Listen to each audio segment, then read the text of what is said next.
কিন্তু সংক্ষেপে বলি, একটিবার ভাবুন তো, আপনি হাজার কোটি টাকার মালিক। দিন আসসালামু আলাইকুম। যেখানে অবস্থান করছি, ক্যামেরার সামনে শুরুতে আমি রোদের কারণে অবশ্য তাকাতে পারছি না। রোদ, সত্য, রোদের জন্য তাকাতে পারছি না। যাই হোক, এই যে যেখানে অবস্থান করছি, এটি হচ্ছে এয়ারপোর্ট। এই যে এখানে বিমান ল্যান্ড করে, এটি এই যে এয়ারপোর্ট। দেখুন, রোদের জন্য তো আমি তাকাতেই পারছি না। এই যে রোদ দেখছেন, বাপরে বাপ! এটি এই যে এয়ারপোর্ট, বিশাল বড় এয়ারপোর্ট। আর এই এয়ারপোর্টের ধার ঘেঁষে প্রাচীর, এবং সঙ্গে হচ্ছে কাঁচা রাস্তা। অনেক দূর অবধি, মানে কি বলবো, যে মাইলের পর মাইল এরকম প্রাচীর, এরকম একটি কাঁচা রাস্তা, একদম ধুলা মাখা কাঁচা রাস্তা। তো সেখানে দাঁড়িয়ে আছি আমি, কিন্তু রোদে তাকাতে পারছি না। ভাবছিলাম যে এখানে সুন্দর করে একটি ভিডিও করব, কিন্তু রোদের কারণে তাকাতেই পারছি না, এত রোদ। আর আমার পিছনে হচ্ছে বিশাল কৃষি জমি, বিশাল, দেখুন একদম, যে যত দূর অবধি চোখ যায় বিশাল জমি, কৃষি জমি। এই যে দেখুন, বিশাল কৃষি জমি, দেখুন পরিবেশটা সুন্দর না? কেমন পরিবেশটা?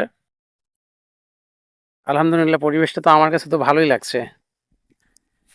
একটি গ্রামের মধ্যে বিশাল বড় রাস্তা, তারপর হচ্ছে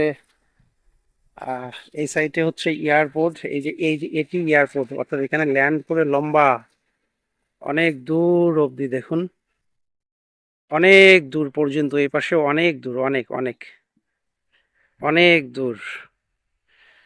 সবকিছু মিলে পরিবেশটা অসাধারণ। তবে আরেকটু পরে আসলে ভালো হতো। রোদ, তো রোদের জন্য তাকাতেই পারছি না, তাকানোই যাচ্ছে না, এমন একটি অবস্থা। আর এই সাইডে হচ্ছে কৃষি চাষ করার জন্য বিশাল জমি, বিশাল, একদম সুন্দর বিশাল জমি। সবকিছু মিলে পরিবেশটা একদম অসাধারণ একটি পরিবেশ, ভালো লাগার মতো একটি পরিবেশ, সবকিছু মিলে। রাস্তাটা কত দূর পর্যন্ত গেছে জানি না, তবে সম্ভবত এয়ারপোর্ট, আহ যত দূর পর্যন্ত এয়ারপোর্ট তত দূর পর্যন্তই হয়তো গেছে এই রাস্তাটি। আর সাইড দিয়ে এরকম ভাবে প্রাচীর, বাউন্ডারি দেয়া হয়েছে। সো বন্ধুরা, ভাবছিলাম যে এখানে ভালোভাবে একটি ব্লগ তৈরি করব, কিন্তু পারছি না রোদের কারণে। একটি কথা বলি, আমার পিছনে এই যে কৃষি জমি না, বিশাল বড় কৃষি জমি, তাই না? আমাদের পরিবারের যে সদস্যরা কৃষি কাজ করে, তাদেরকে আমরা একটু ছোটভাবে দেখি, পরিচয় দিতে একটু দ্বিধাবোধ করি, তাই না?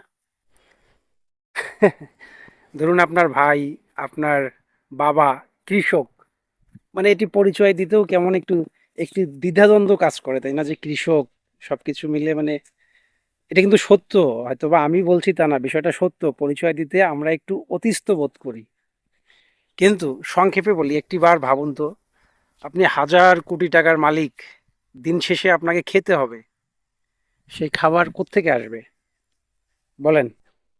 পৃথিবীর যে প্রান্তেই থাকেন, যেভাবেই থাকেন না কেন, যত বিলাসিতা লাইফই করছেন না কেন, আপনাকে খেতে হবে, দিন শেষে খেতে হবে।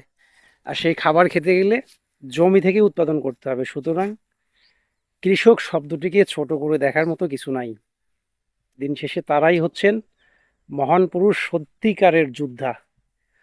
ভালো থাকবেন। ওকে, আল্লাহ হাফিজ।